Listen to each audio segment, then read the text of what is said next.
Olá, meus irmãos queridos, o meu bom dia a todos vocês. Que bom que nesta manhã, hoje segunda-feira, mais uma vez estamos aqui, estamos juntos na graça e na paz de Cristo Jesus. Ele nos deu esse privilégio e nós estamos começando esse dia, mais uma vez, ouvindo a voz do nosso grande Deus falando conosco. Nós vamos dar a nossa lição, que tem como título a lição de hoje, o dilúvio. Tá? Tem algumas lições que nós vamos aprender para cada um de nós, para o nosso fortalecimento espiritual. Para isso eu quero orar com você neste momento. Ó Deus querido, amado nosso Pai, obrigado, Senhor, por esta oportunidade. Estamos aqui para podermos estudar a Tua Palavra e pedimos ao Deus Espírito Santo que o Seu poder seja derramado sobre cada um de nós, sobre mim e os meus irmãos que estão participando do estudo dessa lição neste momento. Querido Pai, em nome do Teu Filho amado Jesus, imploramos todas estas bênçãos. Amém. Queridos, a nossa lição de hoje é o dilúvio. Nós temos aqui alguns pontos importantes que eu gostaria de mencionar com vocês. O primeiro ponto, meus queridos, com base no estudo do capítulo 7 do livro de Gênesis, quando Deus pede para que Noé construa uma arca e depois ele entra dentro da arca, levando junto consigo ali a sua família e também, meus amados, 7 casais de animais limpos e um casal de animal que era impuro. Nós precisamos aprender alguns pontos importantes aqui. Ao entrar na arca, Noé permaneceu por 7 dias até que a chuva viesse a cair. Naquela época, não existia chuva, não caía chuva. Eles não conheciam o que era chuva como nós conhecemos hoje. Apenas a terra, que ela umedecia e então ela trazia e produzia ali árvores e frutos, mas não tinha chuva, era apenas uma névoa, como nós conhecemos hoje, e em vários pontos, em vários lugares, com muita tempestade até. Mas, meus queridos, Noé, como filho de Deus, como um seguidor de Deus, como um servo de Deus, em nenhum momento ele questionou a Deus. Embora debochado como ele foi, aos gritos, como muitos diziam, ele está sem juízo, ele está doido, ele perdeu a consciência por fazer um enorme empreendimento como este, por algo que ele diz que vai acontecer, um dilúvio, coisas que nós nunca vimos. Sabe, meus queridos, mas Noé era justo porque ele, pela fé, ele conhecia a palavra de Deus e ele obedecia o Deus que ele conhecia. Assim como nós também precisamos aprender cada dia. Simplesmente não questionar a Deus. Não perguntar o porquê disso, o porquê daquilo, mas simplesmente obedecer pela fé. A arca também ela traz 2 conotações importantes. A primeira delas é que, ao pedido de Deus para construir a arca, não era simplesmente uma demonstração de juízo e a execução dos seus juízos por descontentamento de Deus com relação à imoralidade de todo tipo que você possa imaginar de impureza do pecado que era praticado e vivenciado por aquela geração. De tal maneira que Deus já não suportava mais, Ontem nós estudamos na nossa lição que Deus tinha decidido a destruir porque ele o havia arrependido, ou seja, algo triste havia tomado conta do coração de Deus, porque o pecado, né, ele havia crescido de tal maneira, né, nos corações humanos daquela geração, que a imoralidade de toda forma de impureza que você possa imaginar havia tomado conta e o amor não existia mais no coração daquela geração. E por isso Deus não poderia mais suportar. Tá? Meus amados, a arca também ela representa salvação. Ela representa graça. Ela representa o amor de Deus, a misericórdia de Deus. Tá?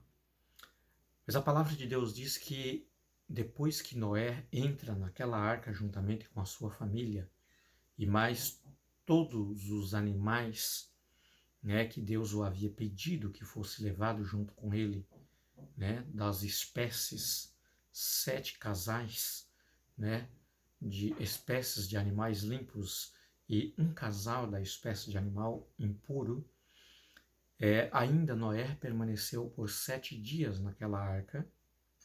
E eu fico pensando ali, né, durante 7 dias, o quanto ele passou ali dentro, né, quem sabe agonizando calor, né, de alguma maneira, ou muito frio, não sei. Mas, meus queridos, em nenhum momento Noé questionou por quê. Em nenhum momento faltou-lhe fé. Será que vai ou não vai chover? Será que Deus vai ou não vai cumprir com aquilo que ele falou? Noé conhecia o Deus que ele o servia pela fé. Tá? Um ponto bastante importante, meus queridos, que para mim eu acredito que Deus, naquele momento que ele ainda permanece com a porta da arca aberta, ainda por 7 dias ali, com Noé ali dentro, eu imagino que Deus estaria dando a última oportunidade para aquela geração. Tá? Assim como hoje, queridos, Cristo Jesus é a nossa arca. Jesus prometeu que ele vai voltar pela segunda vez. Jesus disse que ele vai dar fim e término com o pecado, com a violência, com a morte, tá? E com todo tipo de imoralidade que nós hoje também agonizamos, sofremos ao presenciar. Eu sei que você, como pai, como mãe, eu sei que você que quer servir a Cristo, você se preocupa com o mundo que nós estamos vivendo, como que você vai educar, como que você vai criar os seus filhos nos caminhos do Senhor. Não era diferente para Noé naquele momento, naquela época, naquele contexto. Noé também sofria. O seu coração estava quebrantado de dor por causa do pecado que havia tomado conta daquela geração. Meus amados, Deus ele está dando neste momento a última oportunidade, o seu último chamado, o seu último convite. Terminou os 7 dias e a porta da arca foi fechada. A palavra de Deus diz que Deus o fechou. Não foi nem Noé que fechou, foi Deus que fechou. E nós podemos aprender aqui nesta lição que em um dado momento da nossa história também a porta da nossa arca vai fechar. A pergunta que eu quero fazer para você neste momento, de que lado você vai estar? Você vai estar dentro da arca ou você vai estar fora da arca? Queridos, a chuva veio depois de 7 dias. E quando começou a cair, e quando tudo começou a encher, pelo menos 7 metros acima das montanhas mais altas.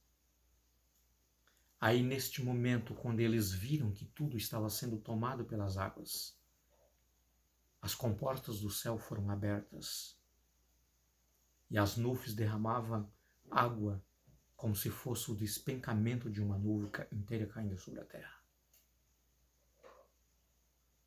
Naquele momento, meus queridos, todos que estavam para o lado de fora da arca viram que só havia salvação dentro da arca.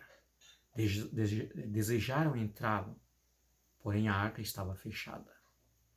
A porta estava fechada. Queridos, a porta da graça também será fechada. Há muitos que brincam hoje muito, Há muitos que debocham daqueles que aguardam a vinda de Jesus. Jesus não vai voltar aqui. Se Jesus voltar aqui, ele será morto outra vez. Eu já vi pessoas dizer estas palavras. Queridos, quero dizer para você que assim como a porta fechou, a porta da graça por meio da arca foi fechada, depois de tantas oportunidades, depois do último grito de advertência, depois do último chamado, depois do último convite, a porta da salvação, a porta da graça também será fechada. A palavra de Deus diz que Jesus, que é o nosso intermediador entre Deus, ele também vai sair do lugar santíssimo e dizer: está feito. E então, ele vai fechar a porta da graça. E a palavra de Deus, você pode encontrar lá no livro de Apocalipse também, se eu não esteja enganado, no capítulo 12, ali diz a palavra de Deus, meus queridos, que muitos, depois que estar a porta fechada, também tentarão buscar um alívio, mas não o encontrarão.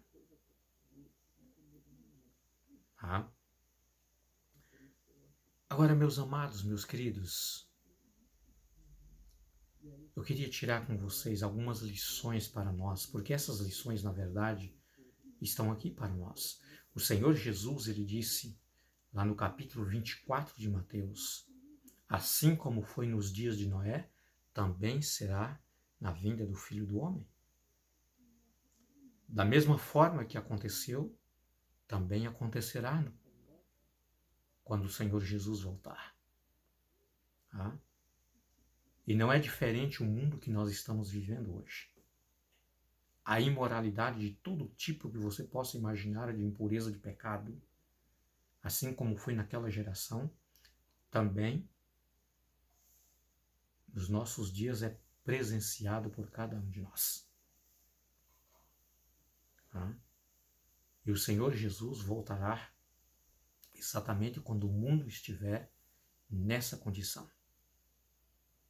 Portanto, nós estamos vivendo os últimos momentos da história deste mundo também, quando a porta da nossa arca, a porta da salvação também vai estar fechada.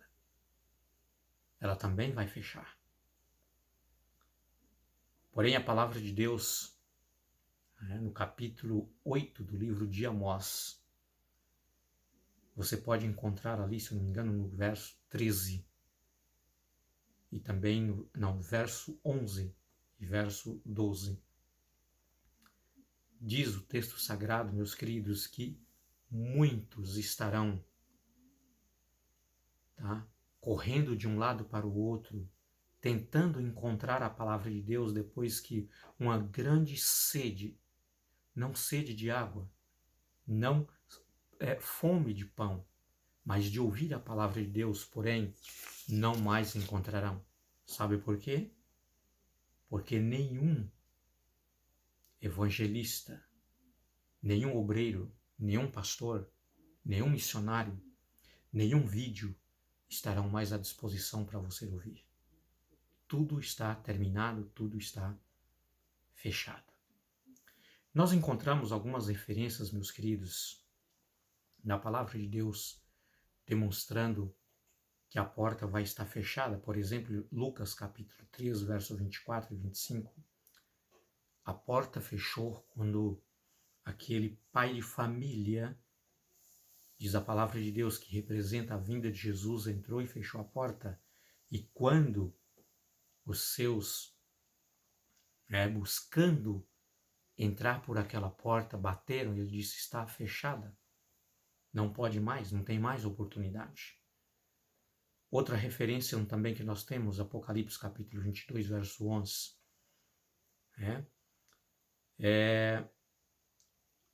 Ali a palavra de Deus diz que o justo continua na prática da justiça, porém o ímpio continuará na prática da impiedade. Uma demonstração que não tem mais oportunidade. Fechou-se a porta. Quem é santo, santifique-se ainda, e quem é injusto, continue na prática da sua injustiça. Porque o tempo terminou. Nós temos também outra referência da palavra de Deus, Apocalipse 3, versos 7 e 8, que diz,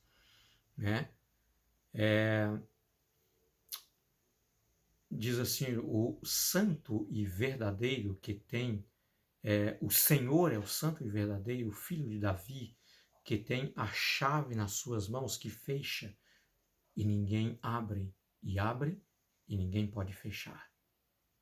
Ou seja, essa é uma representação de que a graça de Cristo não perdurará para sempre, tá? Dando oportunidade de salvação ao momento em que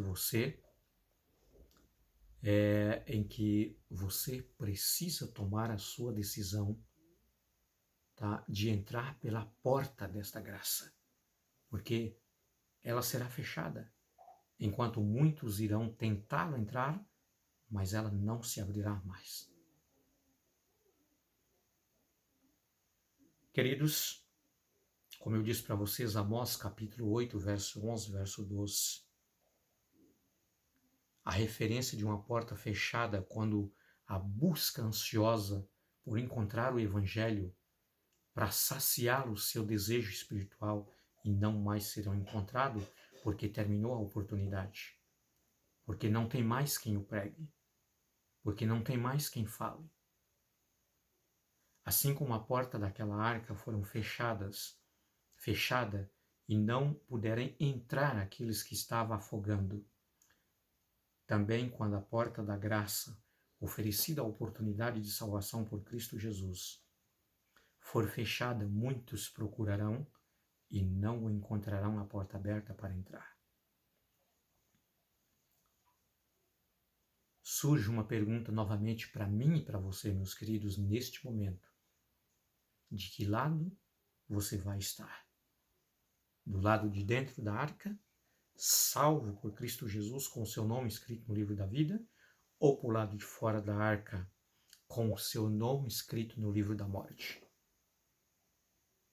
É uma reflexão para mim e para você por o momento que nós estamos vivendo. Momento de decisão. Que realmente Deus ele possa, meus queridos, ao você abrir o seu coração, entrar na sua vida e que ele possa operar o milagre da redenção neste momento. Não espere para depois nem para amanhã. Pode ser que amanhã a porta já esteja fechada. De alguma maneira, que Deus te abençoe. Lembre-se, conhecereis a verdade e a verdade vos libertará. Fique com Deus e até amanhã, se Deus quiser.